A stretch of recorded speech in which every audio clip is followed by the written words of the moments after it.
რუსთავში სავაჭრო ცენტრი კარფური აშენდება. ამის შესახებ საკრებულოს სივრცით ტერიტორიული დაგეგმარებისა და ინფრასტრუქტურის კომისიის ხდომაზე იმსჯელეს. როგორც კომისიის ხდომაზე გახდა ცნობილი, სავაჭრო ცენტრი ლომოურის ქუჩაზე სასტუმრო რუსთავის მიმდებარე ტერიტორიაზე განთავსდება. ობიექტი ერთსართულიან შენობას მოიცავს, რომლის მაქსიმალური სიმაღლე 9 მეტრი იქნება.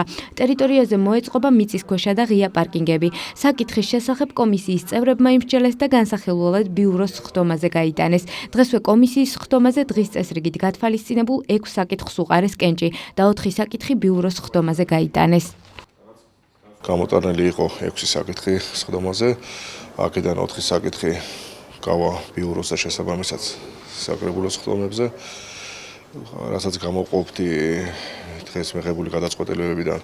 ეს არის ზონის ცვლილებები, ეს არის 226 დადგენილებაში ცვლილებების შეტანა და კერძოდ სასტუმროს მიმდებარე ტერიტორიაზე ახალი კომპლექსის აშენება იგეგმება, სადაც სავარაუდოდ მესაკუთრების განცხადებით შემოვა კარფური. დამუშავებულია განაშენიანების რეგულირების გეგმა. ზონის ცვლილების შემთხვევაში უკვე მაქსიმალურად ხდება კოეფიციენტის ათვისება, ვინაიდან სავაჭრო მოლს სჭირდებოდა დიდი ტერიტორია მის ფუნქციონირებისათვის.